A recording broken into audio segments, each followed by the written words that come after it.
welcome to this December 15 holiday edition of the Charlotte City Council Budget and Effectiveness Committee. We'll kick off as usual with introductions. My name is Ed Driggs. I'm the committee chair. Could other committee members please introduce themselves? Julie Isolt, committee member. Renee Johnson, committee member.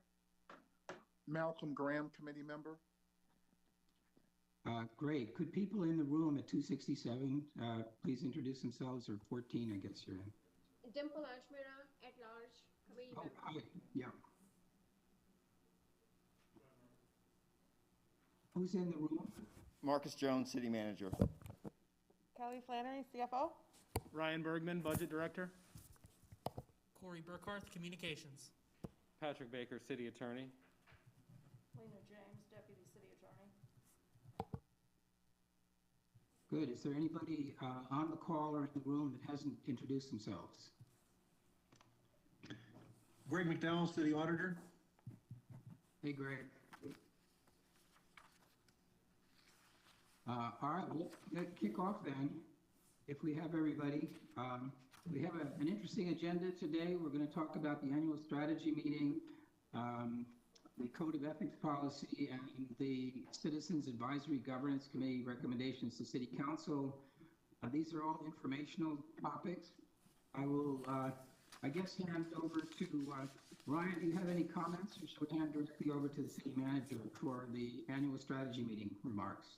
Yeah, so as you mentioned, the manager will talk about the annual strategy. He'll put an agenda on the screen in front of you guys for consideration to be considered again at the full council meeting on January 4th.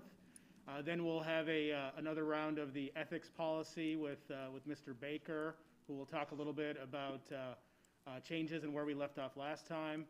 And then finally, we'll finish with our first look as a committee at the Citizen Advisory Governance Committee recommendations. I think the idea is that we would have preliminary discussion today, and then on the 4th, there would be a public hearing on the Governance Committee, just as there is on Legacy and Charlotte Moves. And then between the 4th and the annual strategy meeting, we would need to schedule another budget committee to try to go deeper into the recommendations, so that at the retreat, you guys will be prepared with recommendations. So with that, unless there's anything else, Mr. Driggs, I can turn it over to the city manager. No, let's go. So, thank you, Mr. Chair, and members of the committee. Much like last year, I'm coming to you with what I would consider a draft of a proposed agenda for the annual strategy meeting, and I can already see at the beginning, and I hope this isn't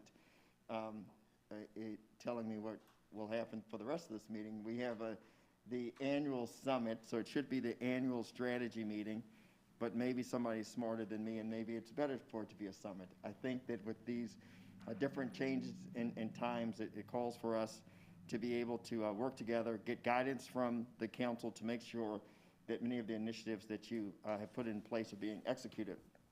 One of the things I like to do is start off with is basically what we did last year.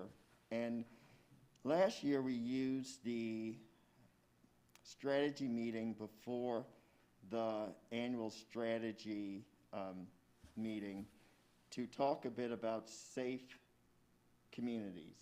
And it really helped us because I think we talked about it for hours, had a preliminary approval from the council in terms of what would be this violence prevention program, which has now evolved into Safe Charlotte. So I just say that, and I'll park it for a second, because as Ryan talked about January the 4th, I believe that's an opportunity for us to potentially talk about one of the heavier items so that it could help us, inform us as we move into the annual strategy meeting. So with that said, last October, I believe it was the 5th, we had the fall strategy meeting, and I believe we called it Adapting for Today, Building for Tomorrow, and had a great opportunity for council to check in with where the staff was with many of the initiatives from the previous year.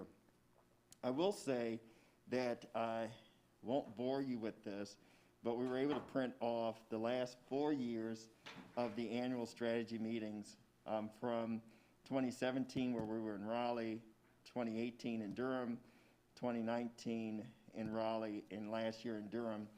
We're proposing this year, given the environment, to have the annual strategy meeting here in Charlotte in 267.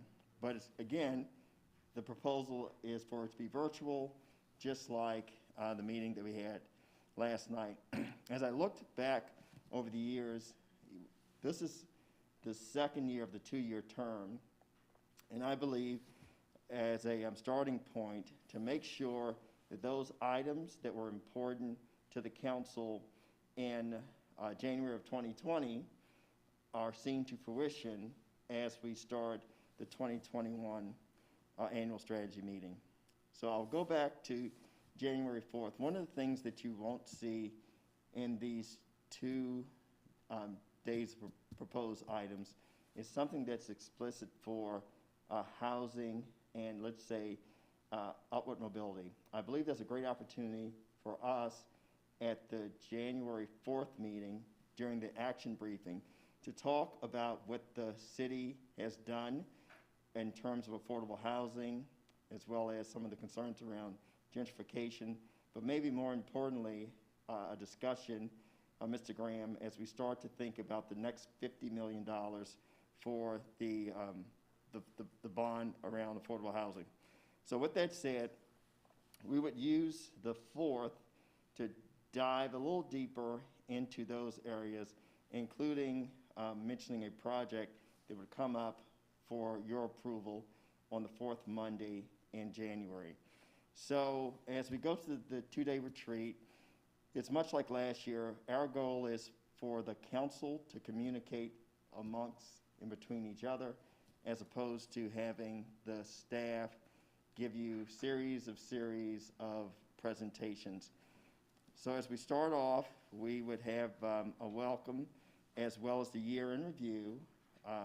And with that year in review, we're trying to make sure that we provide for council some of the successes over the previous year, as well as some of our unfinished business. And then to make sure that every council member has their ideas or concepts included in this annual strategy meeting, we would have an hour set aside to talk about what are the goals that the council would like to achieve over the next 2 days. And what we've seen... Mr. Chair, it looks to me like we have the second day's agenda slide up. Can we see the first day agenda while you're talking from it? I think they're trying to fix that right now, Mr. Chair. Okay, go ahead. Okay. So then what we would have about mid-morning, it would be a council discussion about how to work as a team and be a high-performing government body. A break, and then, Mr. Chair, I think what's near and dear to your heart, the state of the finances of the city. We would talk not only about the economic backdrop, the CARES funding, but we'd also have the budget outlook for the previous fiscal year, the current fiscal year, and the next fiscal year, as well as a conversation about debt capacity and affordability. The chair is fully aware of this, and I think many members of the committee are aware too, that as we finish the 2020 bond cycle, we finish what we call the year 4 of the big ideas for the 4 bond cycles. So as we start to move forward to are we on the right one? Okay. As we move forward to the next FY22 budget and the FY23 budget, we would begin to start populating those out years of the CIP. We would have loved to have even begun that conversation during the FY21 budget. We talked about it, but as you will recall, we have this planning fund. It's allowing us to have better numbers as we start to populate the various projects into the CIP. So we think that this portion of the annual strategy meeting is so important because it really gives us an idea of where we are financially. We'll have a working lunch, and the one ad hoc committee that has not had any deliberation is the one that's dealing with arts and culture. So we think having a working lunch around that and having Mr. Driggs and the Mayor Pro Tem, as well as Mr. Graham, having a discussion even prior to that about how we should approach this moving forward, we think is timely. As we move forward, the rest of the afternoon is associated with the committee work. So what we would have are 2 items in each committee. One is the key items from the previous year and for the upcoming year, as well as anything that comes out of a task force that has been referred to a committee. So I'll just use as the example, Charlotte Moves is now in Transportation Planning and Environment. So as Ryan said earlier, there's an opportunity for committee meetings between now and the 11th, as well as the public hearing on the 4th, to come back to the body with any type of recommendations as it relates to items that are in these committees or items referred to the committee from the various citizen-led groups. So, Mr. Chair, I can go to day 2, or I can stop with day 1 and take any comments and feedback, but I'll do what you asked of me. So I can see hands here. If anybody wants to speak, please raise a hand. Ms. Isel? Thank you, Mr. Chair and Mr. Manager, thank you. I have a request. When you, in day 1, when we talk about year in review, and council members, we move on, council members can talk about what they'd like to accomplish in the next year. At that point, before that, could you also give us a summary of last year, what the year in review was and what our goals were, what council members said they wanted to achieve? Do you have records on that? Yes, we will do that, yes. Okay, thank you. Mm-hmm.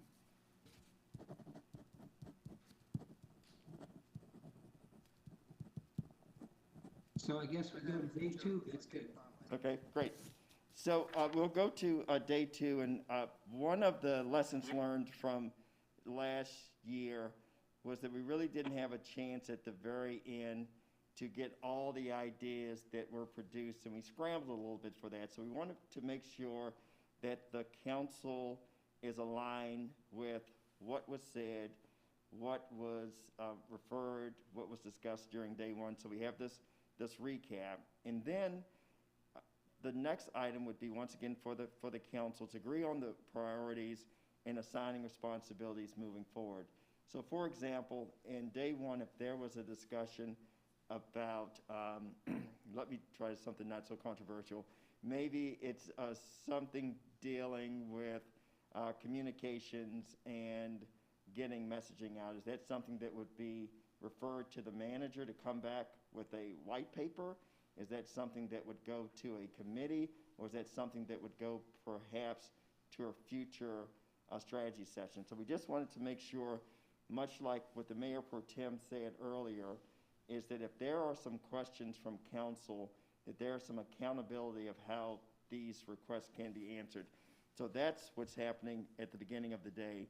And then what we would do, and I'd like for you to bear with me a little bit on this one because it's a little bit different.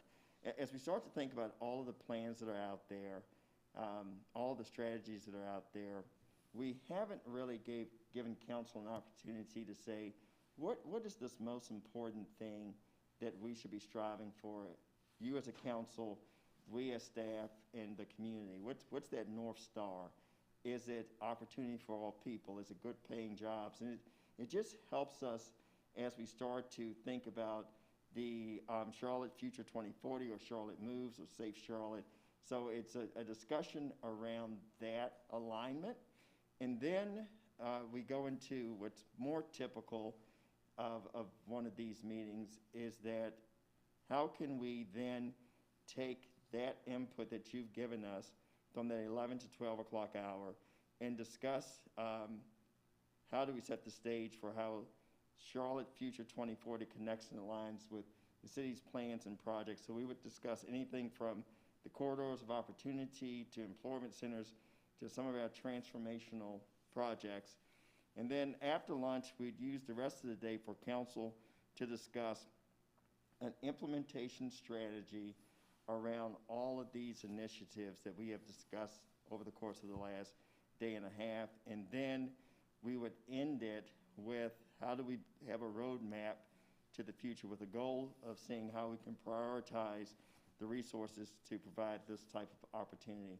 I would end with this. We have a closed session, and typically what we do in that closed session, it's anything from an evaluation of the manager to some of the projects that have issues that we really shouldn't be discussing publicly.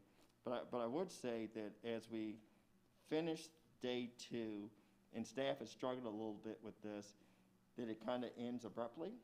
But what I would suggest to you is that there are 6 more opportunities between this day, at a minimum 6, and the future proposed budget in May, and that is the March, April, and May strategy sessions.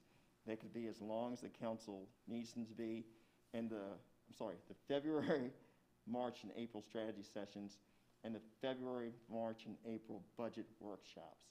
So we think that that's at least 6 opportunities, and that doesn't include business meetings, for the staff to continue to address the issues that come out of this retreat. And for us, and I should have started with this, it's very important to us, these annual strategy meetings, because they give us more or less a playbook of what's important to you, and we try our best to live up to all of those requests that are sent our way as it relates to the annual strategy meeting. So, Mr. Chair, I'm available for any questions that you may have.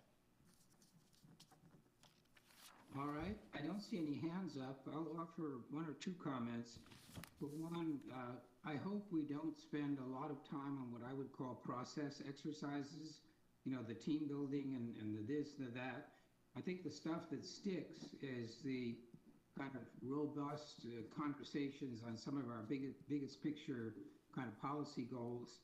And I would note that if you think about last night, we were talking about how Ms. Zimmerman did a good job of presenting pros and cons on the legacy.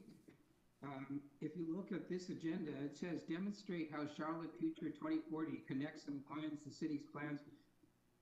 We don't need always to be getting infomercials. We need to have some robust conversations about choices that we're making, priorities that we're setting, and that can be difficult. I mean, this is not quite as easy as it's being made to look. And I hope that we will be able to get down at this meeting to some sort of brass tacks where we recognize that by doing one thing, we're foreclosing the possibility of doing maybe something else. Or can we do all the affordable housing and these things? And in what order should we proceed on the mobility plan? I want people to go away from this meeting feeling that we had addressed some issues and that we've answered a lot of questions that have been floating around out there and in my mind have not been sufficiently aired among us. And this is a chance to do it. So I see your point about agreeing on high-level priorities and going over the committees, but I think there are a couple of things that we can really try and solve. On your safe communities thing, would that be the place that we talk about cure violence, or is that going to be part of this agenda? Yes, Mr. Chair, that would be a part of the agenda. I will say, Mr. Chair, in terms of cure violence, the takeaway last night was to move forward in terms of going out with the RFP. But those are the types of things that we would discuss. And I totally agree with you that the getting down to business and having the council discuss the tough issues is what we're trying to do for you through this agenda.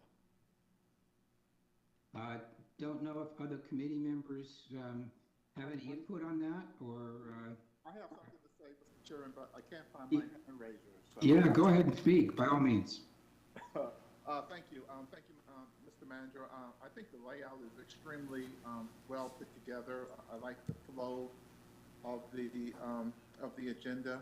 I concur with my colleagues, Mr. Gray. I really get to the meat of the matters as we begin to discuss critical issues for next year, like the affordable housing, the corridors, the transportation. I mean, those type of issues, I believe, will take a lot of thought and consideration about how we move forward. And so I know we got to do some of the soft stuff. I think that's important, but I'm ready to kind of cut the steak and move away from the peas, if you get that analogy. So I think it's good. And I guess we're working in a virtual environment those 2 days as well. So I suspect we'll have members present and members participating virtually. And so hopefully that we've taken that into account. I will be there. I consider myself a frontline worker, and so I'll be there, but every member will make their own decision. So I just want to make sure that as we kind of think out the agenda and how that will be kind of organized and put together, that we take that into consideration. And then lastly, there was no mention of COVID-19, and I think even just a small conversation about how we move forward. Obviously, the virus will still be with us on January 1. Certainly, it'll be there when we're at the retreat. But hopefully, we can talk about any anticipated support from Washington with another PPP or CARES Act funding, probably more appropriate for thinking about my work job now. CARES funding for the city and other stuff like that. So don't know whether or not there's a space to kind of talk about where we've been with the virus and where we're going as we kind of leave that environment. But just food for thought. Thank you, Mr. Chairman. Thank you, Mr. Graham. So, Mr. Manager, I think we have a great plan here, a great layout. This will be a facilitated meeting, is that right?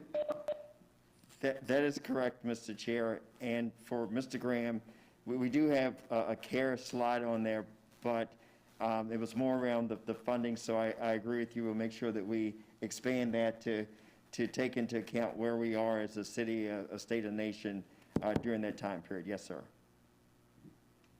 And just a question for you, Mr. Manager. Are we going to conduct this meeting from CH14, or where is the headquarters going to be for the session?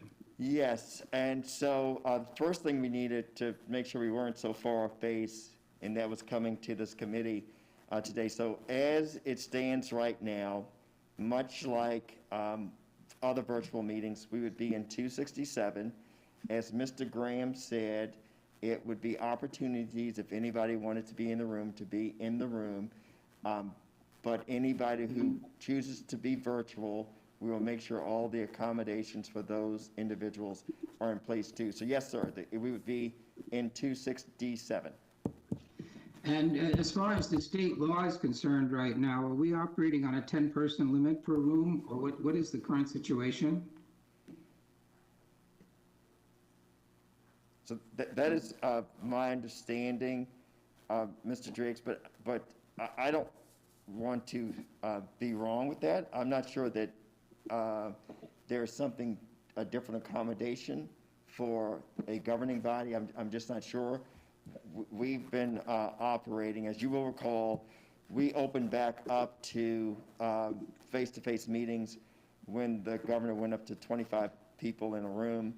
But since that time, since he's gone back to 10, I don't think we've had a meeting. But can I just not put anybody on the spot, including myself, and get an opinion about how that impacts a government body? Absolutely. I just suggest you coordinate who might be attending to attend in person and make sure we don't overstep any limits. But, because it may be that we'll have to find out what people's preferences are and ration the number of in-person seats. So if we could just clarify that. I see Ms. Johnson. Yeah, thank you, Mr. Driggs. That was going to be my comment because I think I know that we all consider ourselves essential and frontline workers, whether or not we observe the stay at home or are more hypersensitive to the precautions. So I would question also, Mr. Jones, that the limit that's allowed in the room so that we're not, those that do choose to go in person, we're not violating any state orders. Thank you. Okay, so, Mr. Manager, I don't see any further comments. I do appreciate the thought and the work that went into preparing this agenda, and it looks to me like it will be a very fruitful meeting. I just want to make sure that all the presenters and others understand that we are interested in having discussions led rather than just hearing presentations or not progressing. And that, in my mind, as I say, would include a little bit more in terms of pros and cons or the things the council needs to think about in order to make a well-informed decision on these things. So if you just accept that, otherwise, again, great agenda. I don't think this committee is intending to, okay, I got a couple of hands, or at least one more hand up. Okay, Mayor Pro Tem. Yeah, I was just gonna say, I totally support that as well. Mr. Jones, thank you for all of the hard work you guys have done on these presentations. And I think that just to make it clear to everybody before the retreat that you're not going to go through the whole presentation again, whether it be Charlotte Moves or the Comprehensive Vision Plan, but that people should really take the time to go through that, knowing that we're going to dive right into the meat of it, and give ourselves time for all the questions we all have. So maybe that would just because we're used to it being the other way around, maybe to point that out ahead of time might help. Come prepared is the moral of the story. Maybe, and we'll have an advanced package, I presume, anyway. So people should understand that they're not going to be spoon-fed a slideshow that they've already seen a couple of times before. And that way we can get right down to work. Yeah, I totally agree, Mr. Chair. With that, Mr. Manager, thanks again. Good job. Look forward to a good session. And I guess we're going to now, this committee will basically tell full council that we have seen this, and I don't think we need to vote, but that we are basically supportive of this proposal. Is that right? Yes, sir. Good, but we can share that with the full council at our meeting on Monday, I guess, or no, and on the 4th, is it? Otherwise, thanks again. I think we're ready to move on to the next agenda item. Awesome. Thank you for allowing me to present today. Yeah, good to hear from you. Thanks. So our next item is the review of the Mayor and Council Code of Ethics Policy. And I just want to preface this by saying that I thought we had gotten pretty far down the road in terms of reaching a consensus around what was basically a recommendation of the city attorney. But in subsequent conversations with him, I've heard that we've had feedback from a couple of members of this committee, and then I talked with the Mayor Pro Tem, who had yet another point of view. So we're going to need to step back and look at two versions of the document that the city attorney has prepared based on where we were at our last committee meeting and based on some of the input he received from a couple of committee members since then. And I don't think we're going to be able to wrap all this up today, but at least we're getting now down to the sort of nitty-gritty of some of the choices we have to make. So Ryan, unless you want to add something to that, we can kick it over to the city attorney. Do you have any comments? Nope, we'll kick it over to Mr. Baker. All right, thank you. I think the best way to go about this is to pull up version 1, which yes. Can everyone hear me? Yeah. Okay. I think the best way to go about this is to pull up version 1. And version 1 is essentially where we were 2 weeks ago, and I have made some edits to version 1. But if we could start there, and I'd turn your attention to section 3B. This is relative to a concern that Councilmember Watlington had raised, and the gist of her concern is that she wanted a more objective standard, to the extent that you can get one, as to when a council member should seek out the advice of the city attorney on a matter that may create an ethical issue for the council person.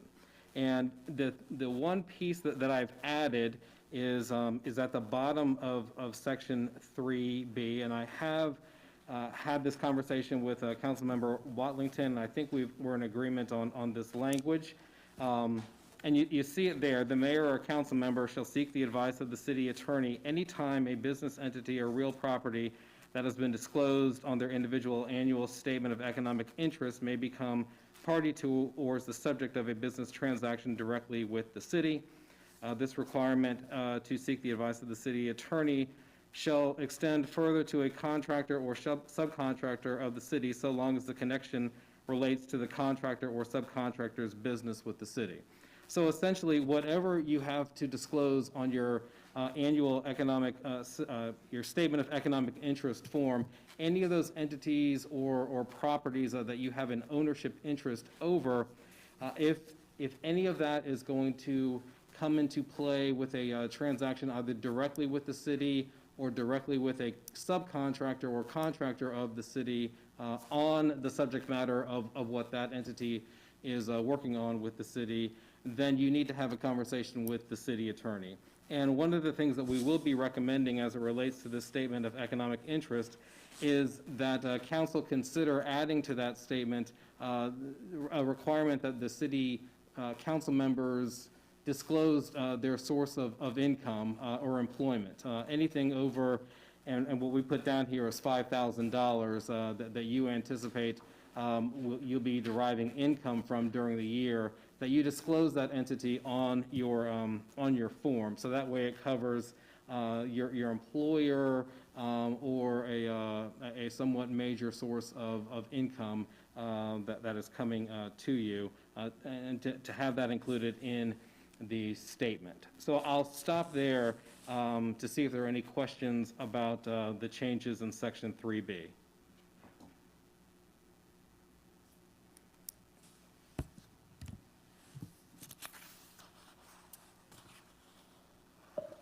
I don't see any hands up. Okay.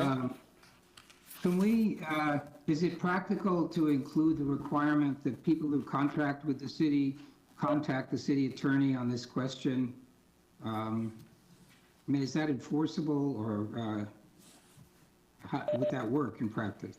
Yeah, I'm not sure that they would always know who owns what parcel, or if, for instance, if it's a company that owns a piece of land and the city council member may not have their name on that company, but they may have an ownership interest in the company. I think anytime that pops up, I mean, obviously if the contractor is aware of that, they should bring it to, quite frankly, the city council members' attention to come to the city attorney, because the outside contractor really isn't in that relationship with the city attorney as the city council member would be. But obviously, if a contractor contacted the city attorney's office on such a matter, I think the city attorney would naturally bring it to the attention of the applicable city council member for further discussion and consultation. But we're saying that any entity, I'm trying to make sure I understand this, any entity with which a council member has disclosed in their statement of interest some sort of relationship has a burden to communicate with the city attorney in the event that a transaction with that entity is being contemplated. Is that the idea?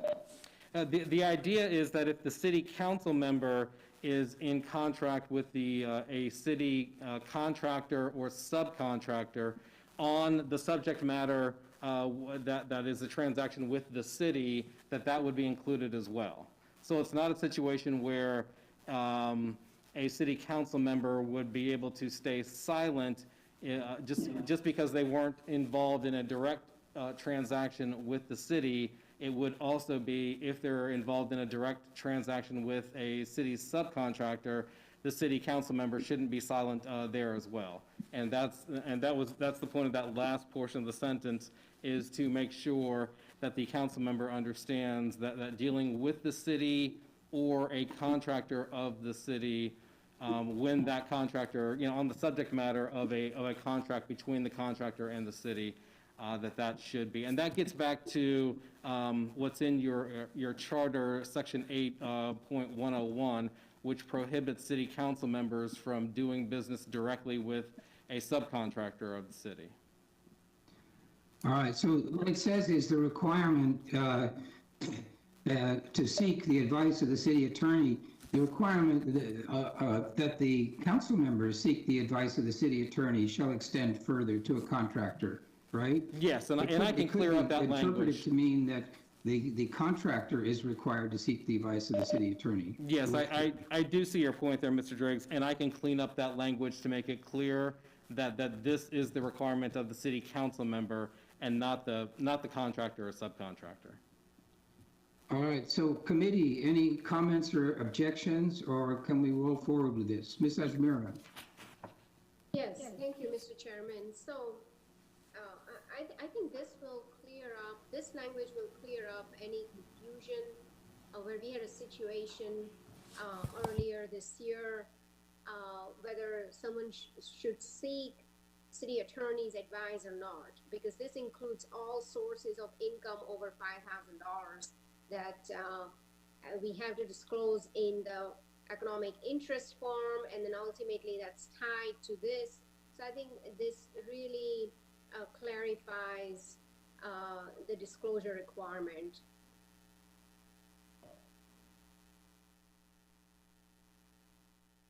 So you're okay with this language, Ms. Ajmira?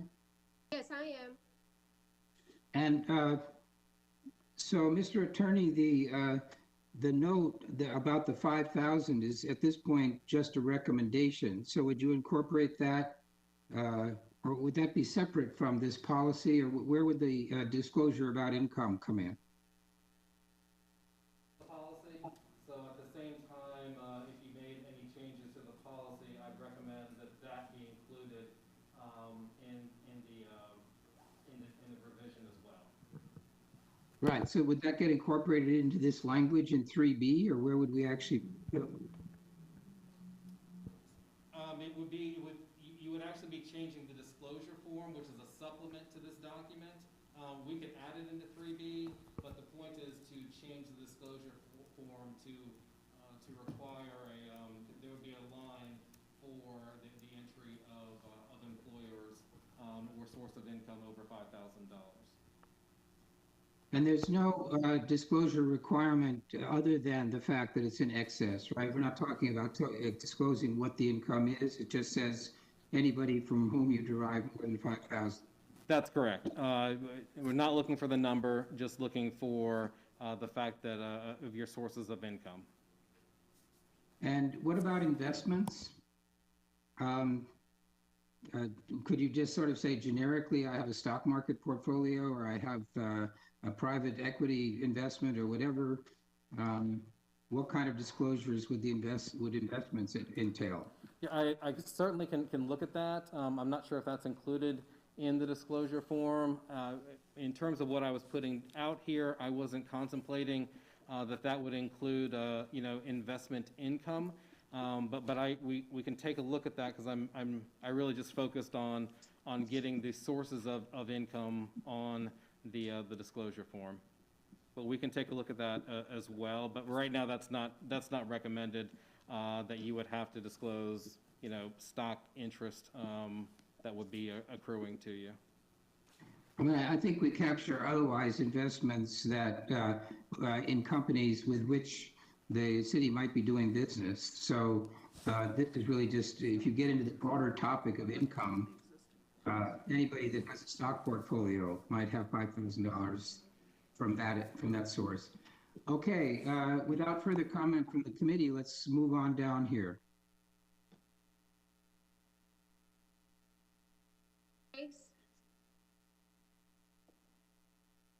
Mr. Driggs, can you hear me? Ms. Ajmira, yes, go ahead. Yes, so, Mr. Baker, can we get a copy of the economic interest form with the changes so that we can just take a look at it along with this policy changes?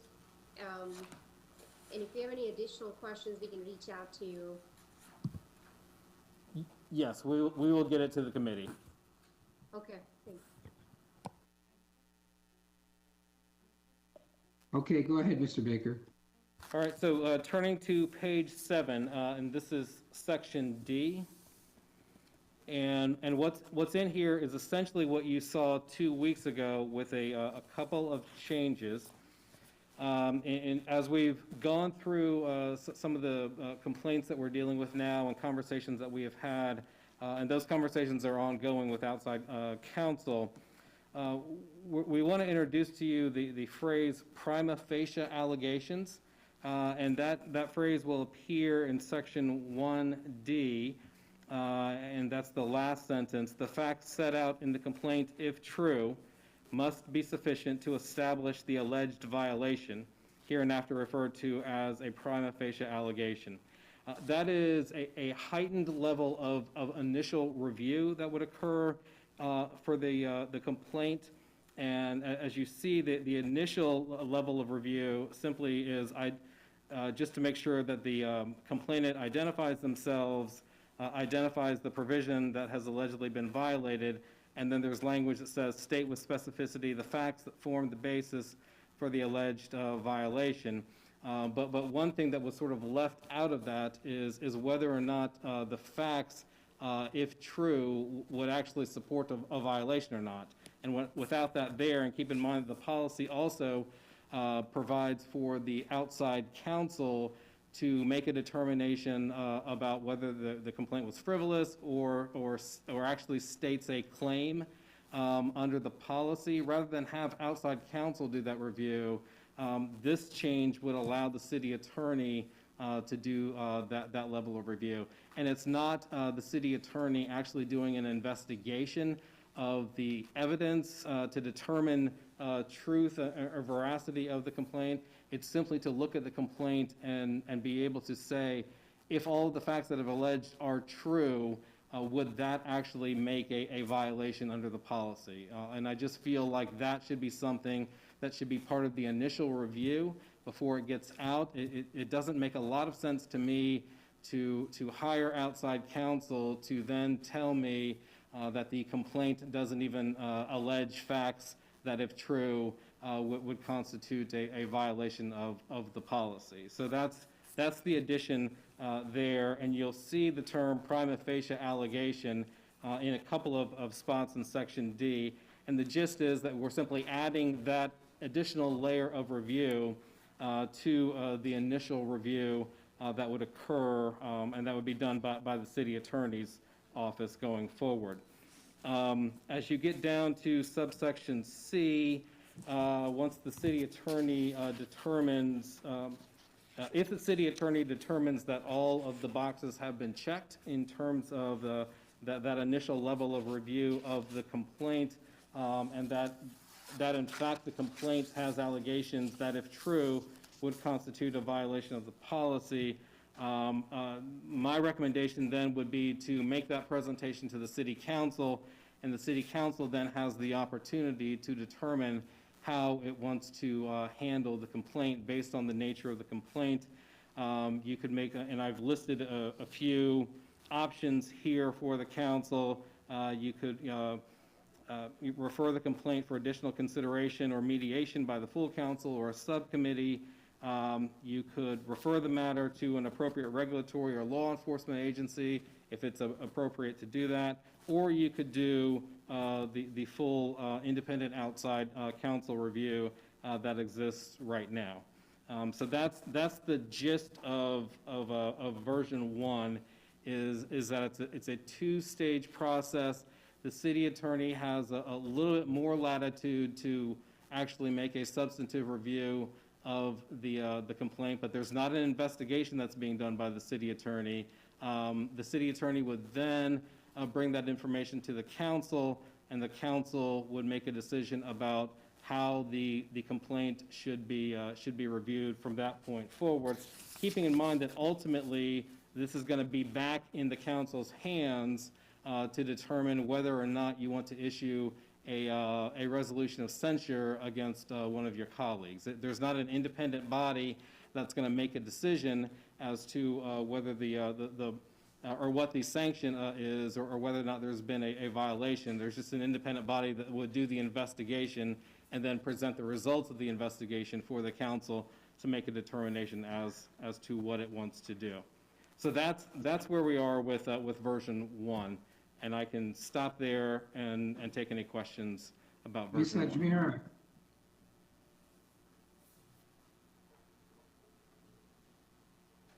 I'm gonna put my hand down. I apologize for that. Okay. Mr. Baker, in effect, what this does is it says that the only issue that will be referred to any further than the city attorney would be a finding of fact about whether or not the thing that is alleged to have happened actually did, because the attorney would make a determination about whether the allegation rises to the level of the alleged act rises to the level of a violation of our policy. Is Correct. that fair? That's correct, yes.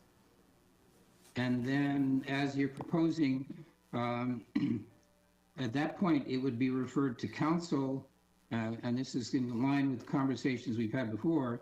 If the city attorney had found that the thing that is alleged, if true, would be a violation of our ethics policy, then without further process on the part of the attorney, because you can do that in the privacy of your office, basically, right? You can read the allegation, you can look at it in the context of our policy, and you should be able to determine whether a violation of policy would exist if the facts alleged were true, right? That's correct.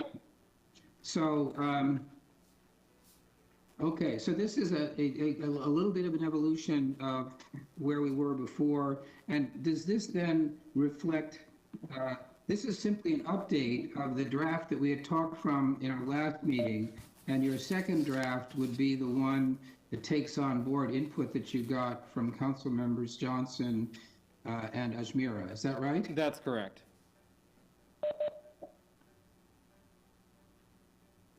Mr. Attorney? Yes, that's correct. All right, so do you want to, if there are no other questions, I don't see any hands up. Do you want to go on to the other version? Sure, and I would refer you again to page 7 under section D on version 2. And everything in section D, subsections 1 and 2, A and B are the same as in version 1. The changes occur in section C and beyond, where the city attorney would make the same initial review to make a determination as to whether the boxes have been checked, including the additional box of whether the complaint states a prima facie allegation of a violation. And instead of going to council and getting direction, at that stage, the city attorney would bring on outside counsel to make the review that currently exists today, to then determine the truth and veracity of the allegations. So council's not involved in checking in or providing any guidance to the city attorney. Once in fact, it'll look similar to the process that we have today, in the sense that there's a review by the attorney makes a call as to whether the boxes have been checked. If the boxes have been checked, then outside counsel is brought in. So the city council would not have an opportunity to weigh in or get an understanding as to what the allegations are, to make a determination as to whether the allegations are of a nature that you feel like it should be investigated further. The only option would be to bring on outside counsel to do that review. It keeps the city council out of it, which can be a good thing or a bad thing depending on the nature of the claims. And one of the concerns that I've had is keeping in mind that there's no law or requirement, statute, what have you, that says that you even have to have a policy for ethics violations. The statute requires you to have an ethics policy, but it doesn't require you to have a system in place to receive complaints and to handle complaints. So from my perspective, my question ultimate to the council is, do you want any say-so in terms of the nature or quality of the complaints that we're going to use resources to investigate, given the fact that ultimately this comes back to the council to make a determination as to whether or not to issue a censure motion against one of your colleagues. And I think from my perspective, I would be recommending that council have an opportunity for say-so, keeping in mind that you've still got the opportunity to have a full-fledged investigation. But if you see a complaint that you don't feel rises to a level that the full council needs to weigh in on the conduct of one of your colleagues, you have more options in version 1 than you do in version 2. In version 2, once the boxes are checked, there's going to be outside council review and a report coming back to the city council, and then you have to decide what you want to do with the report based on what you get back from the outside council. So hopefully I've made the distinction between the two, which is really what's the role of council in saying what types of complaints you feel merit the level of outside review, and whether or not council wants to reserve that right or not. So I would note, and Ms. Johnson, I see your hands up. I'll be right there. I would note that you have still left in the prima facie provision, which means that compared to our existing policy, the city attorney would make a determination in addition to the ones that you were making previously as to whether the alleged facts would constitute a violation if proved, right? That's correct. That's correct. And can I please ask that you take the word investigator out of C, 2C, because we just went through the process of getting that word out. Does it need to be there? No, and it will be taken out. Sorry about that. That should be outside counsel. Ms. Johnson. Thank you. So now we're clear as mud, Patrick. Okay, so I wish that there was a PowerPoint slide that showed the table so we could actually see the contrast. That would make that more clear. But I do want to add for Mr. Driggs that when Ms. Ashmira and I spoke with Patrick, we are rooting or advocating for accountability. I don't think that she or I agreed with council making the decision on the validity of a complaint. So we would rely, the intent was to rely on the city attorney for that prima facie piece. We think that's an important distinction. It looks like the difference because council ultimately makes the decision in the end after the the reviewer or whomever or whichever party looks at it. Council makes the decision on what the next step is. So this feels like a practical solution. If we get a recommendation from the attorney, whether or not this is or rises to the level of an investigation, if at that point council decides if what the next steps are, and what are the options, Patrick? What were the 3 options for council on the first option? So I had under this is now on page 8 of version 1, subsection E. You've got three options. Refer the complaint for additional consideration or mediation by the full council or a subcommittee thereof. The second one is refer the matter to an appropriate regulatory or law enforcement agency for additional consideration and disposition.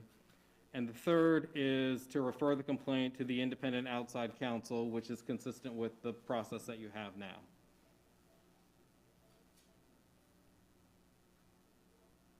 Okay.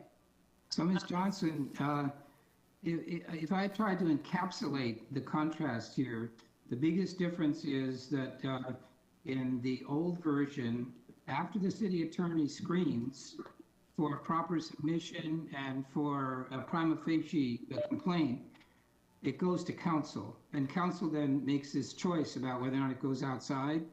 In the version 2, after the city attorney makes that initial determination, it goes straight to an outside investigator or counsel. Is that right, Mr. Attorney? That's correct.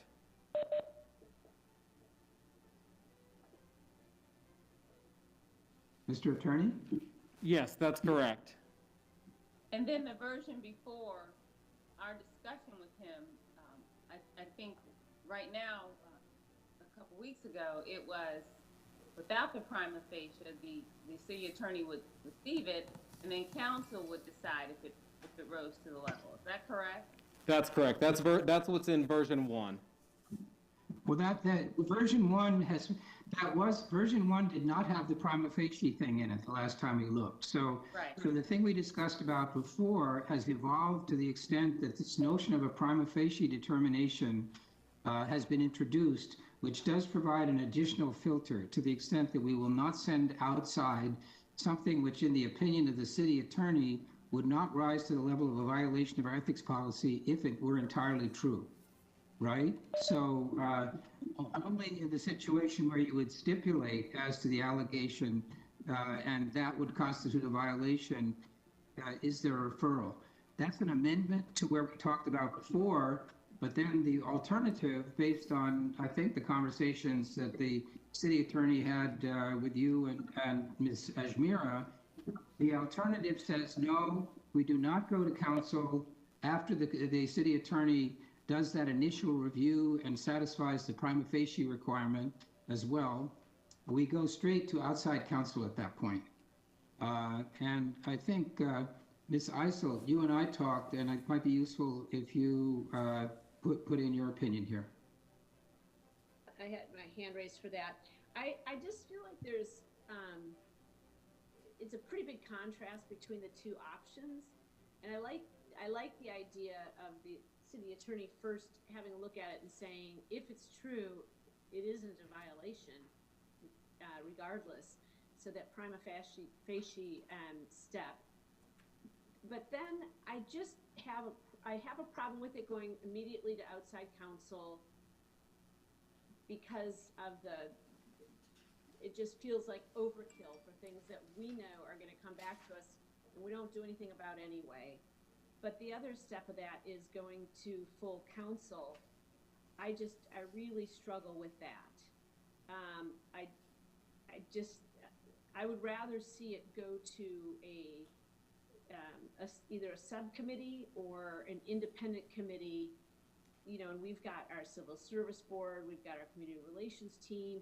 Somewhere there must be a team of individual citizens without an interest in any of this that could make a determination as to whether or not it was indeed an ethics violation. And so I don't know if that would be another option that we would consider. But I don't know. I just think going to the full council opens it up to become a media circus, and who knows at what point it is before campaign time or whatever it is. I just feel like there's too much. There's too many forces there that could create a monster out of something that doesn't need to be like that. Yeah, I think the concern is that somebody might identify an opportunity to file what is basically a fairly specious complaint and get the benefit of a full council conversation of it. And in fact, that's all they were ever after. So it could be abused, I guess, is the best way to put it. That's putting it a better way. It's just the opportunity. Let's file the complaint because we know it's going to get airtime, and we know that everybody's going to jump all over it, whether or not it's true. I think it's unfortunate that we have to take concerns like that seriously, but I believe we do. The only thing is you posed a tough question when you say someone else. If you look at some of our boards and commissions, they're all appointed. And, are you really escaping the risk of, political perspectives being brought in their process? So where can we go that's really clean in terms of politics or subjectivity?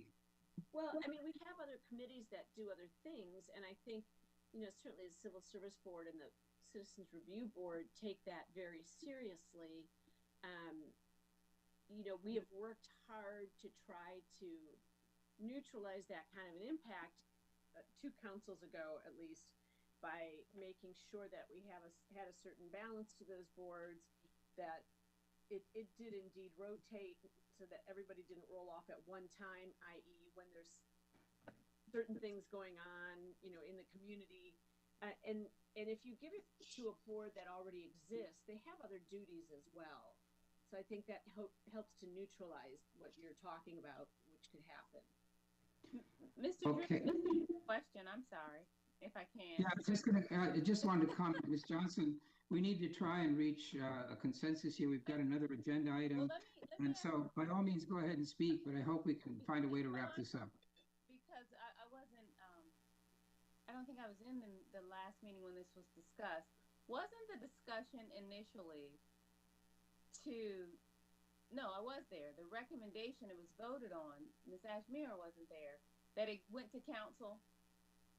That's where I thought we were. So our input was just to add that prima facie piece, because I thought that's where we had left off the last time, is that it went to council to make, I think, the initial review. So I think we're getting to to a really good place if the attorney is using his legal expertise without council making the decision, because then that's when we get in, that there would be a concern that what is it, the fox watching the hen house. We want to show accountability to the constituents.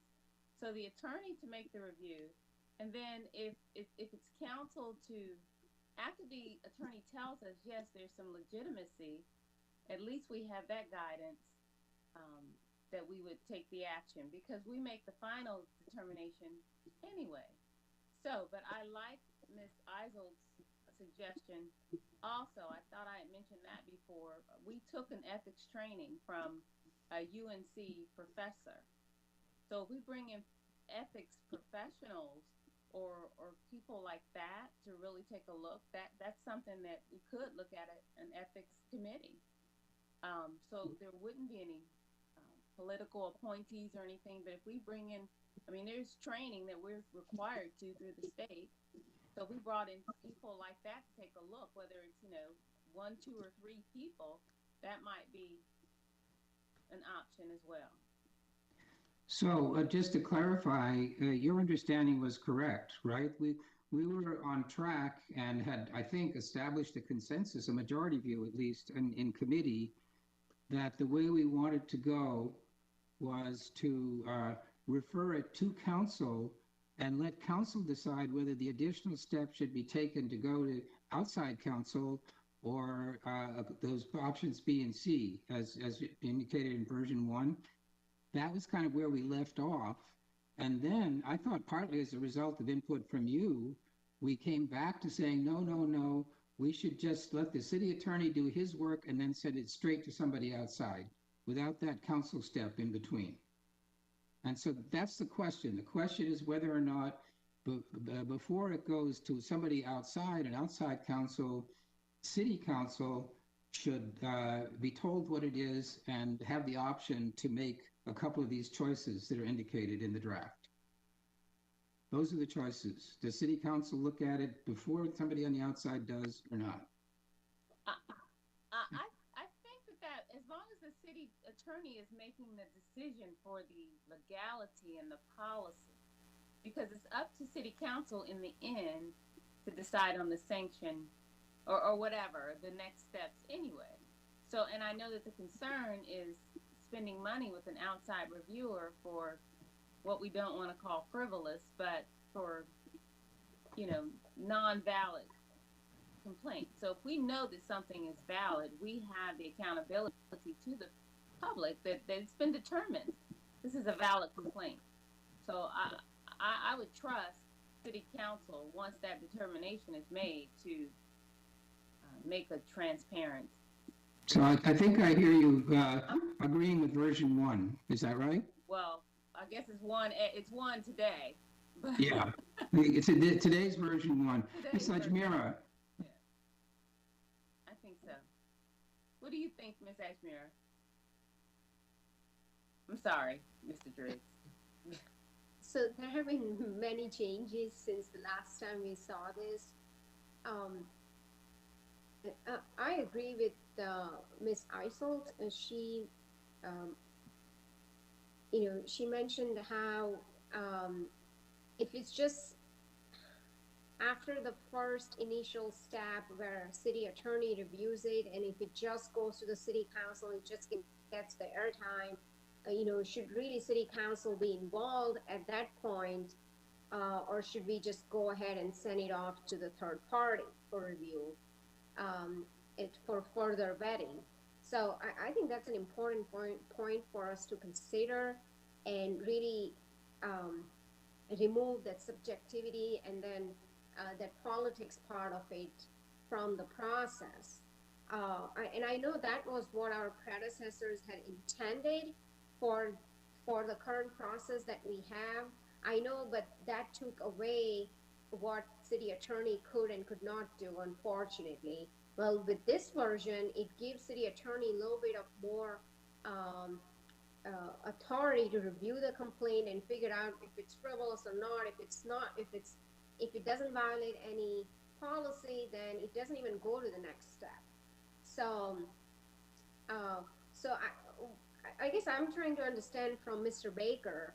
So let's say if there is a frivolous complaint, it wouldn't even pass for staff, right? Like it would pretty much get tossed out during your review. Is that correct? Yes, I would have the ability to say that they did not meet the initial threshold standard to move it forward, correct? Got it. Okay, so in both versions, you are getting, you're able to do that in both versions, version 1 and version 2. That's correct. I've added that prima facie allegation piece that gives me a little bit more room, because again, your current policy specifies the fact that it's outside counsel that can determine whether it's frivolous or even states a claim of an allegation. And I just believe that should be something that should be done before we send it out to outside counsel, if it's going to go to outside counsel. So that's Yes. correct. I think that makes sense, because we also have to be mindful of taxpayers' dollars.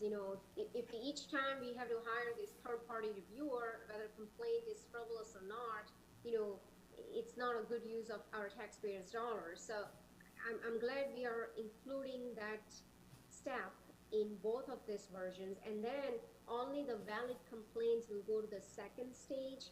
And then at that second stage, the question becomes whether should it go to the third-party review, because it's already been reviewed by city attorney, and city attorney believes that there might be a violation. So only valid complaints would go to the second stage. Or should it go to the city council and have a discussion, and then there is subjectivity, the politics gets in the way, and then the airtime and so on. So I think that's where the question is, and knowing that what our predecessors had done, where they wanted to sort of remove counsel from that discussion and just to have third party, I feel more comfortable after city attorney's review to just have third party review it, because city attorney has already vetted it, and he or she would determine whether the complaint is valid or not. So if city attorney thinks it's valid, then it should just go to third party. And if I could interject. It's valid yeah, go ahead. I'm sorry.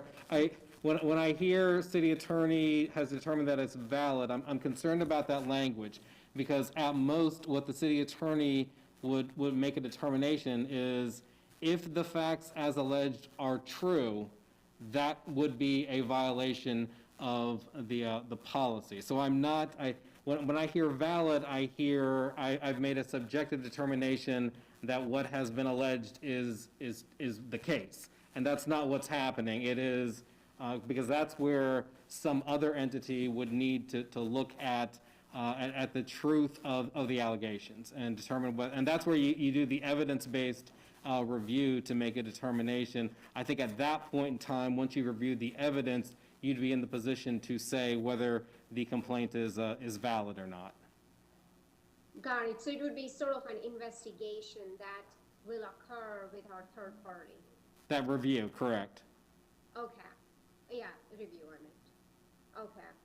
So guys, let me just, if it's okay, let me wrap up on this one by saying I think where we've arrived is we still have two versions. However, it sounds like we need to have a version 2A, which has somebody other than the independent counsel be the first referral after the city attorney. So either it goes to city council or it goes to some other body. And I would just say we need to hear a nomination and to who that is. And when we know exactly who is being proposed as that other place, then we can compare versions 1 and 2 with the idea that we go to somebody other than outside counsel in version 2. But I think for right now, we're not going to finish this. We've got one other thing we want to talk about.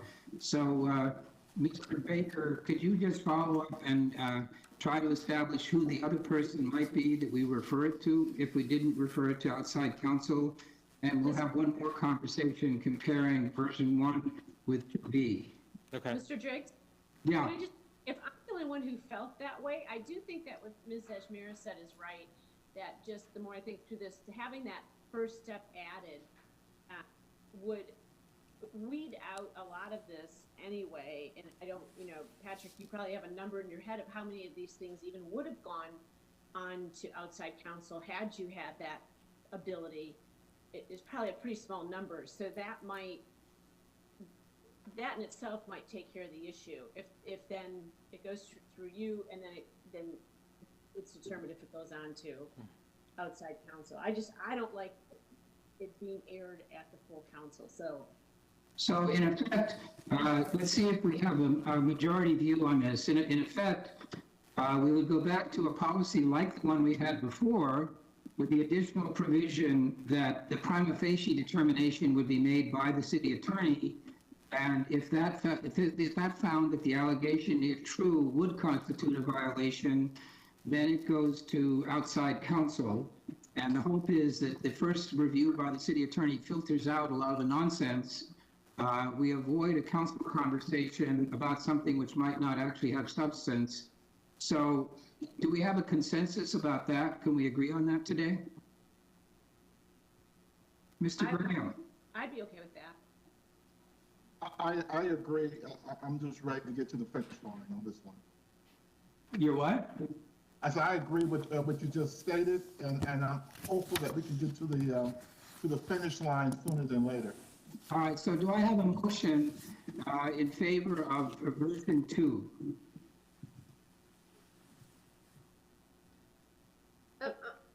I'm sorry, what did you say, Mr. Driggs? I'm asking if there is a motion in favor of version 2, which is the one that says that the city attorney does his prima facie determination and, if appropriate, refers it to outside counsel. No council discussion. So moved. Second. All right, so Mr. Graham? Yes. Ms. Eisel? Yes. I'm a yes. Ms. Ajmira? Yes. Ms. Johnson? Yes. Hallelujah. Great. All right, so we have until Ms. Eisel has to go, we have about 10 minutes left. And we want to take a first look at the recommendations that we received from the task force on governance about possible changes to how we work. And the goal here, especially Ryan, since we're in a very tight time frame, is just to take a look. You've got a couple of good slides, I think, but let's just try to get straight to that thing where we see what they said and what limitations that may apply to some of the recommendations. Sure, and Wendy, if you can pull that up, thank you. I would note that we also have Dana Fenton joining us for the impacts on or from the Assembly, and I'll actually turn it over to Mr. Baker on this, who was the staff liaison to this committee. So we have for you the summary of the recommendations coming from the committee, which I believe is on the next page.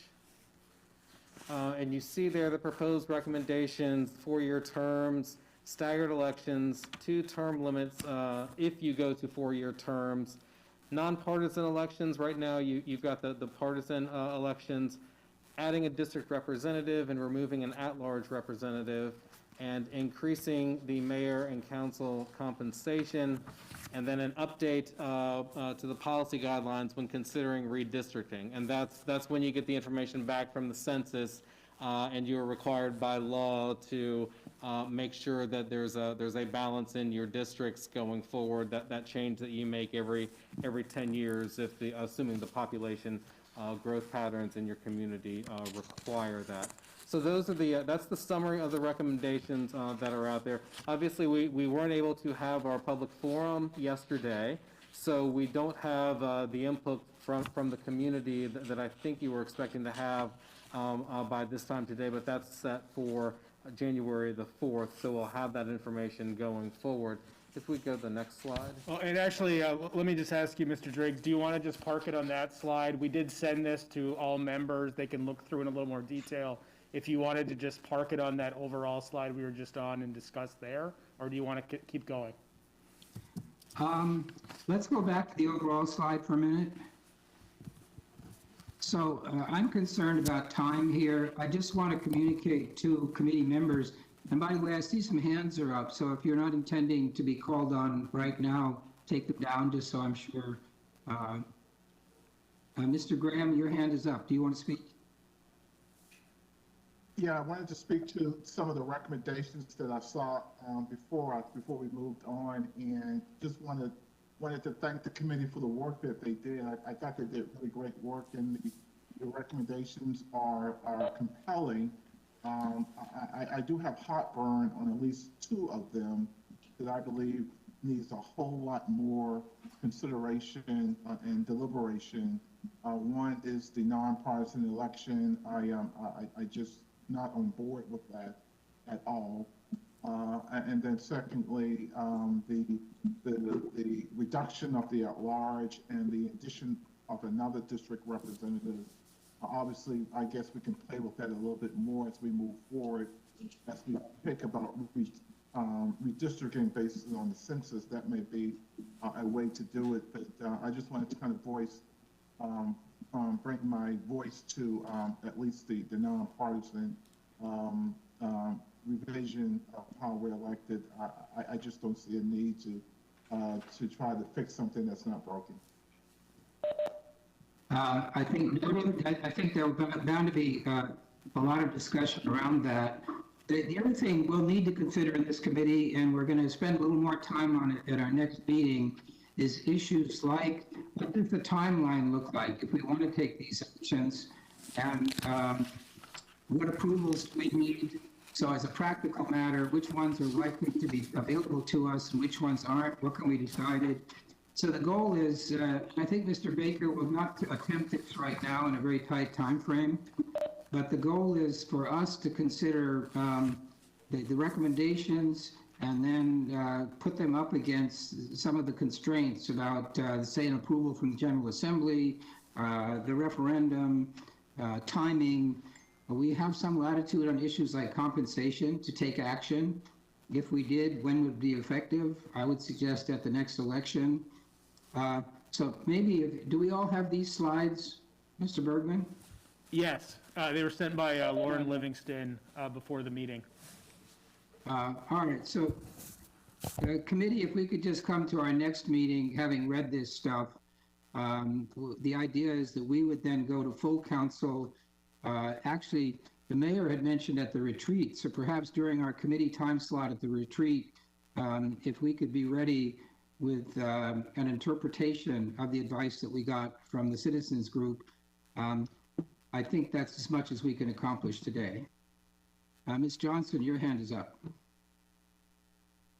Yeah, I wanted to, do these recommendations have to come through our committee before it goes to full council? Well, I think that they were referred, the mayor did refer them to our committee, and my suggestion is that we would not try to judge these things. I think we will do a little bit of processing of this in terms of trying to find a good presentation on what options are within our discretion, what we need approvals for, things like that, and create a framework for a full council conversation. I don't think that we're going to try as a group to decide any of these issues. Oh, we're not. Unless somebody, you know, we may have recommendations on a couple of them, but I'm pretty confident that this is going to be a full council process, that anything we do is not going to create a strong presumption about what full council will want to do. Mr. Graham? Mr. Chairman, so given what you just said, so although there are recommendations and they're coming through the committee, obviously I believe you're correct that we really should hear from the public regarding the public hearing and kind of hearing some more voices from the community. But if it's in our committee and we're asked to make the recommendations to the full council, there's not an opportunity for us to amend these recommendations? Well, these recommendations are what they are, okay? This is what we received. So our job now as a council and as a committee is to simply look at the recommendations and decide to what extent we will be guided by them. So we have the latitude to take these up or not. The goal here was simply to provide us, I think, with some outside input on matters that relate to us, so as to diminish the perception of conflict of interest when we go about these things. So you said that to say what? So after the public hearing, so you're saying that we need to accept the recommendations in whole? We can't accept them in part? No, I'm saying that I don't believe what we're talking about doing is a wholesale accepting of these recommendations. My understanding of the process is that we take these recommendations as council and we are guided by them in terms of our own decisions about these matters. I don't think we're required to buy the whole package. Okay, that's what I wanted to hear. Sounds good. Ms. Ajmira? Yes, thank you, Mr. Chairman. So, Mr. Graham had asked a question that I had, and I know he had mentioned that he had heartburns about two of them, and I have heartburns about the same two that Mr. Graham has, so I agree with him on those two items. And when it comes to compensation, I think that should just be, we should ask the city manager to do his analysis on that, and get back to us on that. So that's all I have. Well, there was a suggestion that this could be done as part of the budget process, but I would mention to you that in dollar terms, the compensation increase that's proposed comes down to about $200,000 a year for the entire council. So this is not a money decision. This has more to do with just public perception of how we govern ourselves. And the reason we looked for advice from the outside was we wanted to have the benefit of someone else's recommendation about this rather than take upon ourselves the idea of just voting more money for council. And I recognize that a couple of those items are controversial, the nonpartisan election, the districting question.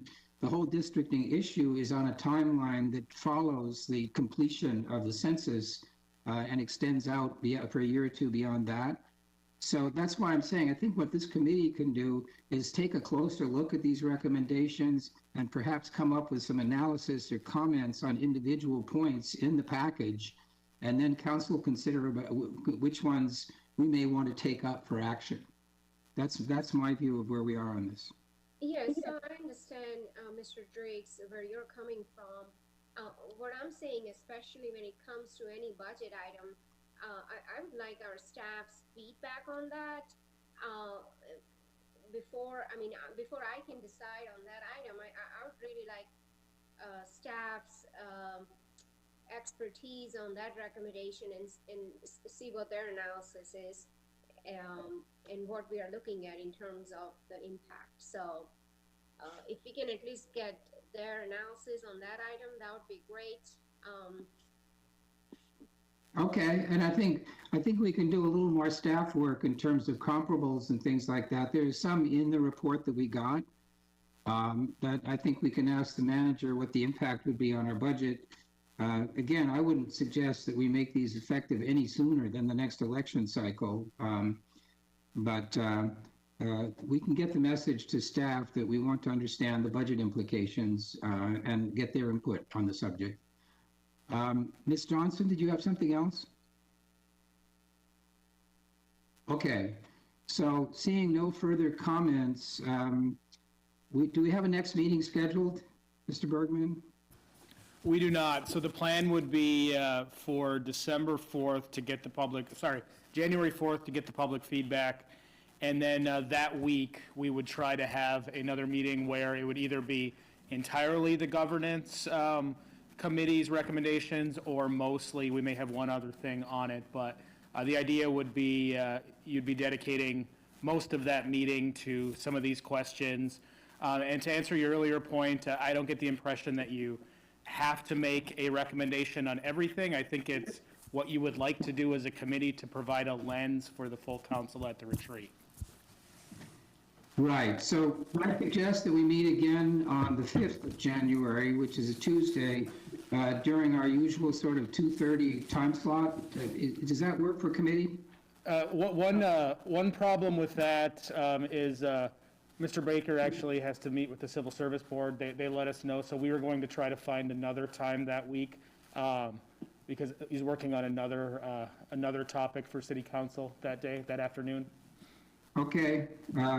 All right, well, let's get the proposals out then quickly. You don't have anything you want to suggest right now? No, we'll work through constituent services. Okay. Otherwise, Ms. Ajmira, your hand is up. Is it still up, or did you have something further? Okay. In that case, I think we're done for today. Good work, everybody. Appreciate the city attorney and Mr. Bergman. Do I have a motion to adjourn? So moved. Okay, Mr. Graham. Yeah. All right, let's just hang up. All right. Thank you, everybody.